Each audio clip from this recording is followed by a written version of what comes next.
Apesi bino nyonso mbote bwali sika wana kati ya kwanda biso toujours dans votre chaîne. Partagez cette émission pour être lelo oyo ali kaka si la spiritualité le quoi ne se passe na biso to message toujours ko parler si la spiritualité yango ndeli penza base ya chaîne oyo.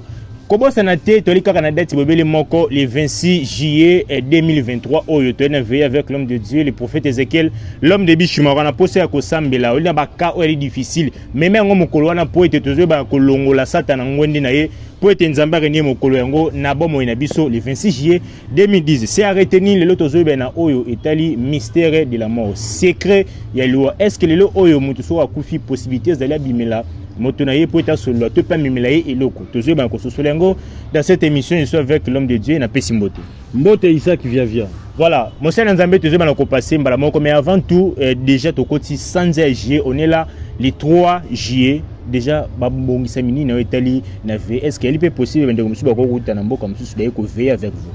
Vraiment les 3 le 26 juillet il y a un mois oyo na bengi si bato tout bato nyonso balingi Jésus Christ ba mourir à spiritualité kota kibonzambe na bengi si bino le 26 juillet 2023 à partir à 20h ba porte déjà ba entrer déjà to bandango 16h banda kokotaka déjà alors moni le migolo enlève mes à moi trop alors boya avant déjà 18h boya kutu bana nanga kuta ndena lobara enlève mes pour na bangote alors na sengi na batu tout partout bisika bozali wana Congo central wana Angola aux les moments même wana Angola yaka parce que ndekoma utangola ça la 3 jours c'était une femme na pesi maman mbote bisika zali une femme beta 3 jours en église et puis akenda même wana Angola yaka uzana Zimbabwe uzana wapi wana Kinshasa bana Kinshasa boya batu nyonso bana poto boya hein sozo avion pour na veyo ya problème te wana banda kizengi kangisi na bana nyonso ba bizengi ya na bango peu importe problème wana ba maboma ko lobate wana ko minguba na teti na lie mutu nyonso ali boma ba témoignage ezali hein ba témoignage ezali ba maboma ba obika na bango pete wana kutu ko lobate sans problème mona sumbini a lenien mais lelo na sali makambo akomi no normal o malade en PC o nini tout mba sukute loko te wana komi maya komela donc boya prophète Ézéchiel azali avec force hein avec force pour les seuls prophètes oyo abima na kata pétage yeyo ozomona ba misusu bakomi bandule mal ba misusu bakomi na bango bato ya muziki ba misusu bakomi koyemba na mimo wa yembela mida na caméra papa na biso politique momoni prophète ayembela kamida amida bolinga caméra donc prophète akomi alanga nzembo ozomona alors biso to na kata spiritualité bino batu tout oh on a pas spiritualité yaka parce que son muta kufi akoma spirituel yaka tokuta na bino le 26 juillet 2023 à partir à 20h boya ko yoka li solo ndenge yeso bimelanga boya ko yoka li solo ya spiritualité boya yoka li solo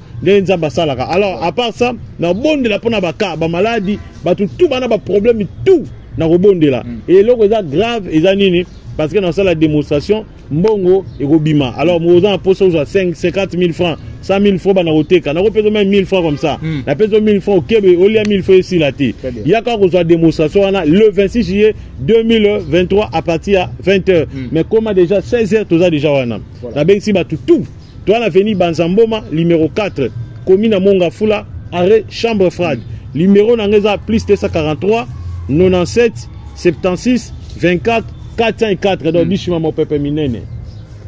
Voilà, nous passons rapidement à ce sujet, à ce qui concerne la spiritualité toujours. Nali solo yo etali liwa. Monsieur Nzambe le liwa et comme na loko moko ko apparaître à chaque fois. Le peu asusu ba ko ba ete musoka kufi ata lenge nini elika ka causer et pa bandoki. Est-ce que le muto soki a kufi sur la mort? Est-ce que le baliwe yango ezali provoquer pas batuti baliwe mususu muto kufa na erreur na moko tope na volonté à ce qui concerne la mort? Merci beaucoup pour na batutu au bazu occasion Olanda biso et puis non senga na batu nyonso ba na posa ba soutenir ministère bobenga biso et puis botinda ba offrande na bino pour na to somba ba matériel pour na Ézéchiel le prophète Ézéchiel officiel chaîne na bino nga na boy ko dépenser mbongo na pauvreté na boy ko dépenser na lingi bino nde botinda caméra à $700 et là pour tinda bo sangana ta de bo tindi $700 même bo na kini ba ministre ba to tout bobi ke boza béni na ba enseignement na ngane fisc $10 $20 $50 $100 pour tout soma ba matériel voilà la mort je vais expliquer sur la mort d'abord il y a 3 sortes ya liwa liwa par accident les ali auto bengi liwa par erreur liwa par erreur les ali tu as la mort subite. Vous comprenez? Et tu as la mort par la volonté divine. Vous comprenez? Tu as la mort, les morts par erreur. La mort par erreur, et la mort, tu as provoqué en haut. Yémoko a provoqué en haut. Tu as la mort, plutôt, j'avais oublié, la mort par les complots sataniques, et puis la mort par la volonté divine. Il y a 3 morts: la mort par la volonté satanique, la mort par la volonté de Dieu et la mort par erreur. La mort par la volonté satanique, ils mort oyo satana yemoro amemilaranza memakomi, parce que la Bible dit l'âme qui péchera c'est celle qui mourra. Yo yebi très bien que kokota magie ya mabe yo moko ke yo koti soloka. Alors nakata soloka ba sengi yo boma mama OK yo boma mama boyi makambe simba te nzamba interpeller yo lokwa makambe simba te longo ya na kana nga oboyi olobi te nga fona kota na mabudi ya bulu. Alors tant on mabudi ya bulu déjà tu as péché devant ça on a protection te. Une fois bando qui bazuyo directement bakoy ko sacrifier yo. Yo ba benga la mort par la volonté diabolique. Pour Satan yemo abundisa nzambe par sa propre parole. Il est écrit tout en Matthieu 4:4. Il est écrit nzambe, il est aussi écrit. C'était un combat à Makomi, bitumba Makomi. Alors maintenant, revenons maintenant. Il y a 3 morts. Alors lelo oyo ezana batebele oyo ba okufa oyo to benga ngo plus synonyme ya mort prématurée. Ça veut dire que liwa moko boye a kokite tanaye kokate. Et c'est ngale batuba simba. Mususu alobaka te, mutu soka kufi saka nzamba permettre ngo. Yana mutu mota ko kufa so nzamba permettre ngo te. Baye ba geloko moko yana ba mort ba benga mort prématurée. Mort oyo tanaye kokate. Tanaye okufe kokate. Nzamba sali ke mutu na vivre pendant 65 ans, mais mutu akufi na 60 ans par sa propre volonté, par sa propre erreur. Yo yebi très bien que komidi mbika eza mabe. Pour moi si ayibi ombongo be akimio akebi mama ba bisu satino ba vida bulumbu, yo monika iloko esila ba la rangote, o monika que c'est fini pour toi parce que tu l'aimes vraiment beaucoup. Ozimi singa omitie na kingo ya okufa. Vous comprenez? Parce que nzamba tali cause nango da cause moma mabe. Alors okufa nzamba permettre que nayo. Ça veut dire wana bengango la mort au mutu asali yango. Ça veut dire que la mort par erreur. Vous voyez très bien que kokumba ko rouler mutu avec quit eza mabe. OK, au beti 40 bières, 40 bouteilles à bière. Alors aussi mi volant aux kumba devant boulevard. Au moins boulevard ko munen loko l'océan. Vous comprenez? Yo yebi que koto na kota eza nango nzela nzoka nzela te ezali mir. OK, beta na boarding mo makasi bumutunga et panzani okufi. Babenga la mort par l'erreur. Vous comprenez? Yo yebi très bien que ndenge zawana kokumba mutu ko solana téléphone eza mabe. Mais yo kumbi ota la vidéo na YouTube. Okumbi osala la live obetana remo ka panzio menga tomate okufi. Alors wana bengo la mort pas erreur wana za liwa. Alors ce que liwa wana c'est ça maintenant qui a le grand problème parce que na kata calendrier spirituel bat faut ba ebelo komoko on est venu sur la terre pour un temps biso tout okufa et ça na mutu moko te akotika la libanga même ce que chasser esprit de mort 1 million de fois yeba ke okufa. Pourquoi tu okufa? Parce que nous autres et ça corps étranger. Voilà. C'est ça que les gens doivent comprendre. Nous autres et ça corps étranger. Notre corps spirituel babengango corps théophanique. Parce que nous autres et ça corps étranger. Le véritable ennemi, le véritable démon et ça kanzoto na yo.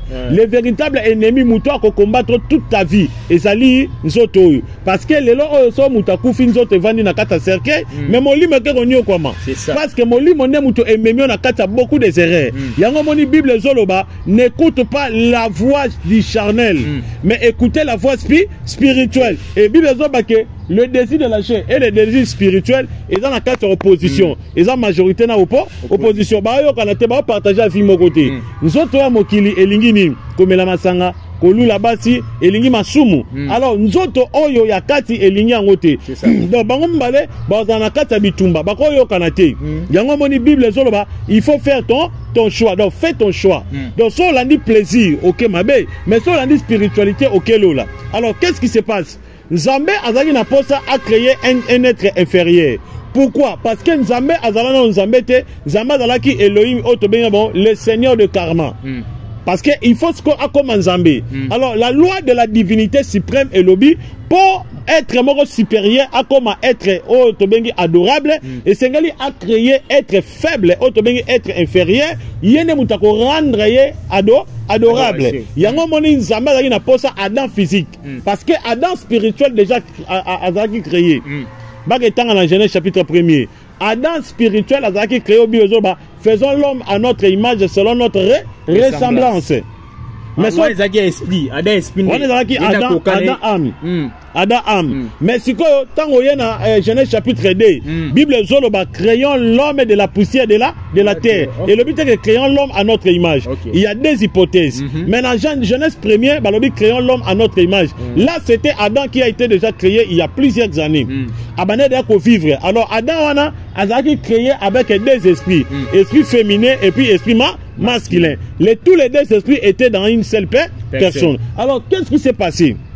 Le Nzambe et le Seigneur de Karma a changé de dispensation a comme le Dieu adorable. Maintenant, il faut créer être inférieur. C'est par là que Nzambe a créé qu'on soit monte de la terre. À ce monte de la terre, Otobenge Gaïa a raffermé, a créé le Kola Moutou. Alors, est-ce qu'on soit Adam Zaki spirituel, est-ce qu'on condensé na katia Adam physique. Tant à condensé comme être humain. En fait, être humain, cela veut dire ressemblance ou bien plutôt composition. Il y a trois grandes parties. Tobengango esprit, tobengango âme, tobengango corps. Oh, Bible Soloba, la réalité de l'homme c'est l'esprit. Oh, la réalité de l'homme ce n'est pas l'esprit, c'est l'âme. Parce que l'âme n'est que n'a pas ensemble, tobengango wash. Zoé. Yango que n'a pas ensemble. Alors, esprit à Moutou, na corps à Moutou, et tika la canalili, to benga aussi, cimetière. Alors maintenant, qu'est-ce qui se passe? Na avant Mouta, na kata mokili, nzamba place à calendrier. Voilà. Calendrier spirituel. À quoi placer les Moutou, au vu de la mokili pendant 65 ans. Yango moni, je demanderai à tous. Yeba que chaque jour, ozo lamuka, ozo lalaka, yeba que ajino ozo kita, et puis cercle ozo pou, ozo poussana. Ozo koma pene ya liwa. Parce que à tout moment, Moutou, ozo fêter anniversaire na ye. Oh, joyeux anniversaire. Ba yeba que nombre, chance. Il y a qu'on vivre trop dans mon kili, ils ont diminué. Vous comprenez? Il y a un moni moutou et c'est là dans la conscience. Ça veut dire qu'il y a pas destin, il y a pas mission. Nous quand on travaille sur la mission, qu'on l'exatan dans quatre distractions, c'est parce que comme âge à vie à vivre dans mon kili, si le koufi, tu n'as rien fait sur la terre. Il faut mouta y a mission parce que moutou a une mission. C'est par là que mouta aux la béni. Et les gens pensent que les pamboli et les affaires en amont dans la moutouka non. Les pamboli les ambons ont moutoukaté. Les pamboli les ali qu'on y a destin à eux puis qu'on ça selon la volonté. Il y a maître suprême autobenge Jésus-Christ. Oh atindo na kata mokili. Alors qu'est-ce qui se passe? Tant qu'on zambe à ko cha moli mamutu à côté on a kati ya être. Autobengango rassemblage ya spermatozoïde na ovule. Et ça les fécondation, moi ça comme la zemi. Nous avons convoqué le Seigneur de Karma parce que nous avons parmi les 24 vieillards. Alors tant qu'on benga bango bon muto to cha calendrier Nzambe aponi habito a vivre pendant 65 ans na mokili. Alors Nzambe abi a vivre. Alors ce que le Seigneur de Karma ba ko choisir ligne ni na ko botama. Ba ko choisir te abotama mundele. Te abotama congolais, te abotama kingandi. Alors Nzamba ba saba le roi abotama kingandi alors bon permettre. Les Nzamba au seleso. Alors seleso c'est leur âge. Là il y a beaucoup de choses on peut parler. C'est ça. Tant que ce qu'on mouta na kata mokili ba tchele âge ya naissance, ba tchele na âge il y a formation, il y a quoi apprendre, ba tchele âge il y a adolescence, ba tchele âge il y a maturité, ba tchele âge il y a bénédiction et puis ba tchele âge il y a liwa. Vous comprenez? Alors tant que ba ko tcha parce que âge ya mutu est varié kana trois grands parties. Naissance, adulte et puis mort. Vous comprenez? Na kati wana kati ba tcha âge précis oyo sengelo pamboma. Oyo sengeli ozombongo. O comme na valeur na mokilase o comme na mituka o comme na one so na ngoposa alors na âge wana ba chepe na âge sengelo belo sa nini okufa wana mutu nyonso na mutu nyonso maintenant eza na âge moko nzamba précisaka âge wana ezalaka soki mutu déjà a commis na 40 ans mutu so ko sika 40 ans yeba ke na âge déjà à 40 ans eza âge ya jubilé eza âge ya tentation 40 ans. Alors, âge wana mutakomaka déjà na katia au-delà de la mort. Ça veut dire que mutakomi tout proche ya liwa. Amotambola pembe na mboka ngo. Abandi ko tambola pembe na mboka yango ya liwa. Parce que za âge on nzamba chap mutu. 40 ans nyonso, yeba ke mutakomi au-delà de la mort. Parce qu'on a 40 ans, yeba no zasuna ba maladie moko yeba na ko ressusciter na kata nzoto na ye. Alors ba trouva yeba ke maladie tout mutu abela na kata nzoto ezaka interpellation ke muyo oroku okufa. Donc tout, soit qui malade, fièvre, kosu, hémorroïde, peu importe malade, c'est une interpellation que yo kufa. Yo kufa. Nzoto eza nzoto na yote. Yango mona mutabe abelaka. Et puis son talibien, mutu soka beli asanta susu posa mokilité. Surtout soka yé penandongo. Surtout soka yé ndongo abayaka na ye. Ah, son akufa na sa nini? Nada inanga. Parce que ezaka interpellation que yo kufa. Alors, âge wana ezaka na 40 ans. Chaque 40 ans soit comme nango ba ange de la mort, ba comme ko interpeller mutu muta bungama. Parce que dans un petite minute, il peut mourir. Alors, qu'est-ce qui se passe? Nzambe nanga sali mutu tangu abotami au komi na âge oyo bango babongisa nanu te. Par exemple, balobi ke okufa na 65 ans. Mais au komi na 65 ans te, yo déjà na 50 ans. Au bandi bisala sala na vie, tu ne veux pas conserver ta jeunesse. Au bandi ko tambola na mutu ka sa ela. Oza na prudence na vie te. OK na bisika moko boye, oyebi très bien que bato balinga otoke o lia en désordre. Oza ata na miel te, oza ata na nini te. O lie poison na yo, liwe ye okufi. Liwa wana okufi, pona nzambe ayebi ke nano okufi te. Ndeni. Oui. Parce que selon calendrier de vivre, balobaki mutana ofi pendant 65 ans. C'est ça. Si comme tu as 50 ans, tu as combien 15 ans. Pour l'ensemble, il y a nano kufité. Mais à un moment que aux atena mokili. Mais il y a nano kufité. Ce que on vivre comme esprit déambulant. Esprit déambulant, on a qui ça pendant 15 ans de vie na yo. Il faut qu'il soit c'est une obligation. Pendant 15 ans de vie na yo. Et puis cordon d'argent parce que mutu soka kufi na temps ya lingi. Ya na singa o ekangaka eliaka âme, eliaka esprit, eliaka na corps babenga cordon d'argent. Cordon d'argent na so ekatani. Nde âme kendaka esprit etikali. Ozo comprendre? Esprit etikala na cimetière, âme c'est nini eke. Esprit tant etika na cimetière et que nous vona na dimension babenga ngo dimension achim. Yango dimension na yango bato ba yekoli nécromancie bakena ko sala invocation quitte des morts. Même Jésus-Christ a salaka nécromancie. Vous comprenez? Vous avez bango, vous dimango. Très bien. Jésus a salaki nécromancie akene ko senga au secours na ba koko na ye parce que Jésus a salaki 100% mutu 100% Nzambe. Et tant que 100% mutu akoka kite ko supporter que atika bolumbu devant ba créature na ye. Oui, il a fallu akene ko luka force. Yango moni akenda ki ko belela ba wei. Moïse abimaki Eliabi abimaki si la montagne de transfiguration et puis montagne wana kendaki elaki montagne oyo cimetière na cimetière ezalaki wana et puis mikuwa non mais film eza lukuta non film eza ba film maman apparition wa film nyonso Yesu wana basala wana ezala ngo lukuta jo wana zali akoma koko amira ku du shimboki mais il n'est pas chrétien deuxième édition bimi ku du moko azo mela café autant on dit yes film ah mela café on est à théâtre. Alors maintenant na kata mota de transfiguration et c'était des cimetières. Alors Jésus qui peut renforcer étant que mutu, je n'ai pas dit étant que Nzambe, étant que mutu parce qu'il était un homme. Parce que votre faut même que Jésus était double. C'était Jésus-Christ et Jésus de Nazareth. Jésus de Nazareth est à moi na Maria Botaki. Jésus-Christ est là qui le Dieu crée, le créateur. Otobengi le halo, la colonne de feu.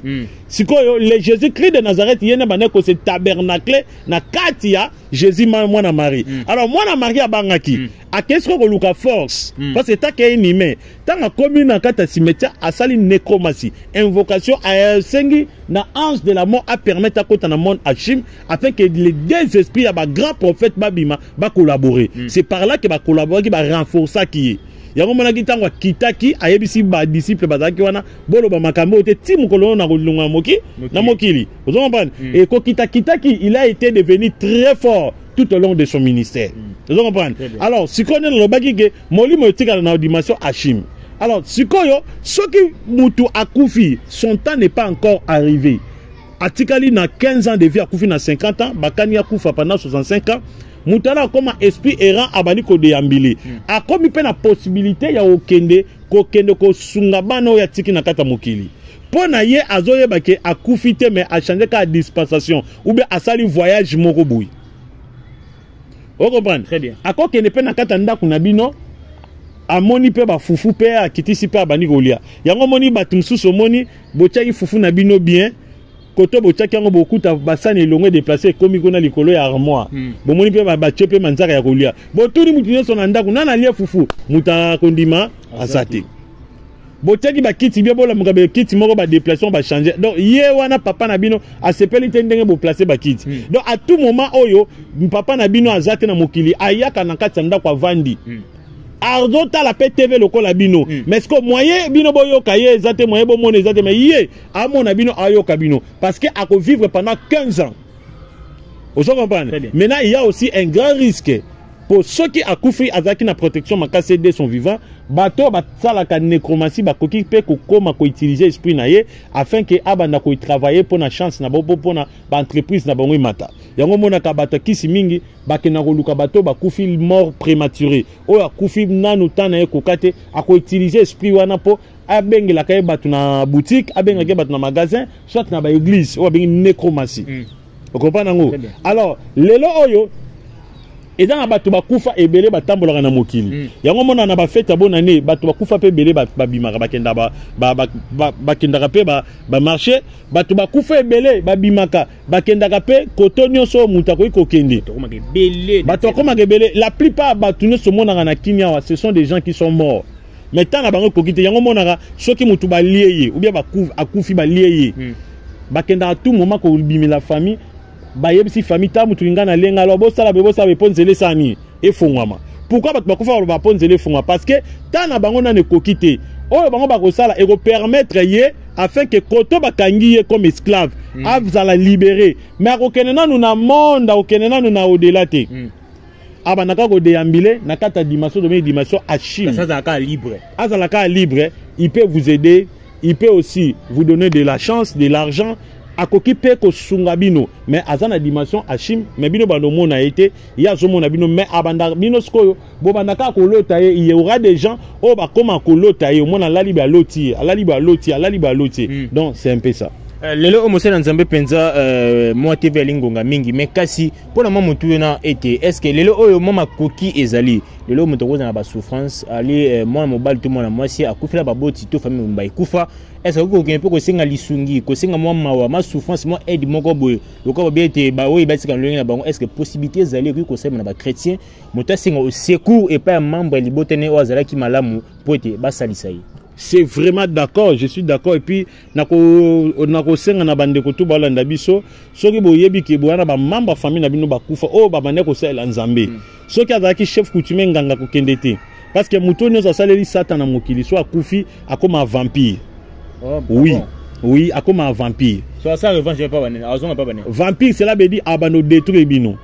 Azonga libino. Ah, azonga libino, asa vampire. Ah. Alors, ceux qui sont azbano sel nzambe. Le pasteur, oui, le pasteur musala nzambe. Homme social mon robot. Homme social, mutuma mutema malamu, atana musala nzambe te mutema malamu bana sunga.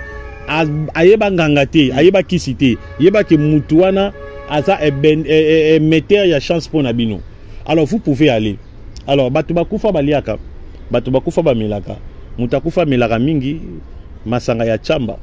Oyo bacha bicarbonate te chamba mo so melango yoki pena hein cerveau ningani neti mo na to somba pona David vous comprenez donc au statut pena que pire chamba pire a melango ba melaka mingi miel oyo ezana ba nien ya babey ba melaka mingi jaune d'œuf oyo ezana kata maki ya jaune. Alors qu'est-ce qui se passe? Oye na devant ce cimetière ya mama na yo ozui nani matiti mbeli sa clé kata matiti tout na cimetière ya mama na yo bongisa pangusa soki bukana sa nini bongisa.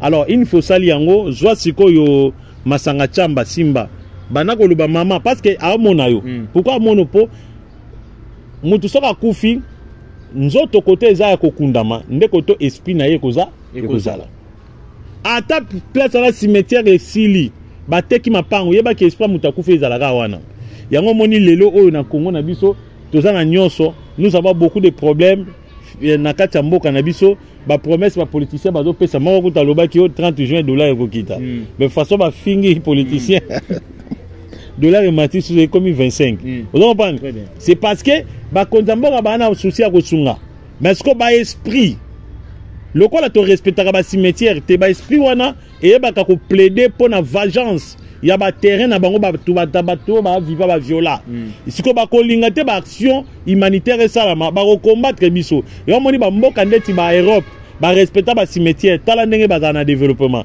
o libabe na kata Afrique na libabe te Afrique libabe ezaka keno to respectaka ba morte soka to tie ordre si ba cimetière tout to mona mboka na biso et quoi avancer vous comprenez ngo alors maintenant tant yo yé devant cimetière maman na yo olobi mama yo na mokilo zalaka na mbongo o sungaka biso lelo mama yo kufi biso to koma ko telengana to sufi famille babotola biso nyonso oyo mutako za nango mama to ana mutako bundela biso te lokolo bundela biso tant zala vivant bundela biso pe tant okoti na dimension oyo po yo esprit azaka 1000 fois na force que mutaza na bomoy ndenge to na force ko force na biso bo moto un esprit ko za nango famille alors olobi mama tala dossier za boy tala dossier tala olobi nyoso ko ekoloba alors il faut aussi si koloba obi mama na ye pamba te na ye pe boyete na ye liyo masanga na yo na ye liyo bilei na yo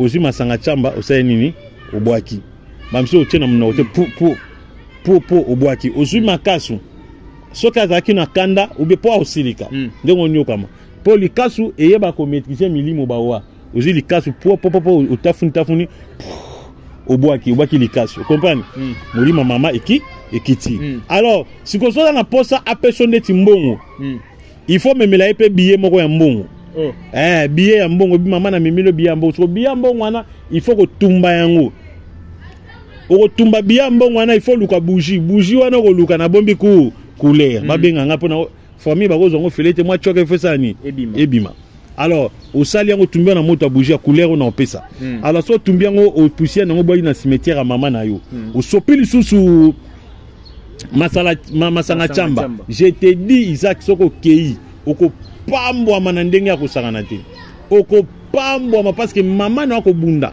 na monde achim alors lelo ba pasteur bazanga na ba connaissance ba oyebisa ote eza bondoko eza sorcellerie inconscient lelo komika mutsolo to mipumbwe na butu ozana kindoki yango moni lelo ba église tozaka ba pauvre mais bato ba tanga spiritualité baza ba riche pona nini biso to yebinde ntuko manipuler bonzambe te Yesu mo kasala nécromancie kutu il y avait un roi Saoul asala nécromancie no benga na molimo ya Samuel de pesa ke prophétie exacte ke lobi ko kende te po kufa lo kwa chaki te basani akufaki gomba dango alors wana za formule ndeno ko swana muto akufa donc plutôt nini okoko senga aider voilà mais ko solana ye pesa ezali donc c'est un peu ça voilà tokomi penza na suka ya image oyo ya émission oyo toujours sur la spiritualité mosanda même moka conseil mokila bandeko oyo lelo oyo ba négliger ba tombo ya ba parents na bango le boko bise ba isa biso rakete relation ezali te entre ba moi ba woi na bato bazana ba moi mingi bako bango so ke bikete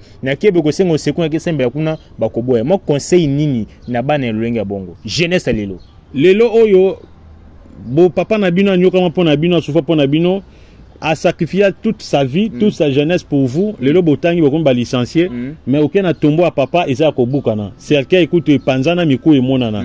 Yeba kebino bana bobongate. Il y a aucune famille sur la terre au ba négligence tomba papa na bango a na mokiba komba ba ministre. Ça n'existe pas et ça l'a raté. Vous comprenez? Alors, so bolingi bo pamba mabo bandana na cimetière à parents na bino. Papa na bino a été bon pour vous. Bo kende bo bongisa. Bo ça la formule on a pesi soit bo komelanga yi, soit ba bengi ba komelio. Alors, bon, ça la formule, wana beaucoup mona que c'est que je vous dis, bon monango. Na lobite ke bokende ko adorer mutu bakufa non. Bokende, bo solo na ye, bo senga ba force na ye a aider bino. Bon ba lobi oh te Bible lobi il y a point de relation entre les morts et les vivants. Bon ba Bible what? Bible d'abord ils ont 1200 version. Au moni ba papa wana o moni ba interpréter Bible. Ba comprendre ba formule belesco po ba cacher biso. Ba comme ko tia ba parole musuzu ya kubanga. Non pas. Yema utu Yesu ke na ko luka aide. Tala ko nzamba ke luka aide bongo ngai. Nga ko tu muto ya kela. O comprendre ngo. Donc c'est un peu ça. Bo sala yango boko mona ke résultat. Alors bo profaner ba cimetière te obi ke cimetière ezaka wana ko somba lupango te obebisa vie na yo oge sumba lelo yo okata glace pa pamba ba mindele ba magicien ba komi ko kendo somba ba crâne ya bato bakufa kaka magicien so makrana mutakufa boyebi le pourquoi parce qu'il y a eu secret à Makambouana. Alors, ce que moni ba magicien ba keso makutu ba crâne bongo tombo mama na yo olingo tikango bongo bizarre abandonné pour ba que nous consomme les crânes. Vous comprenez? Bongi c'est yango kopambwama. Donc c'est un peu ça. Voilà, nous sommes arrivés pratiquement à la fin de cette émission, toujours sur la spiritualité.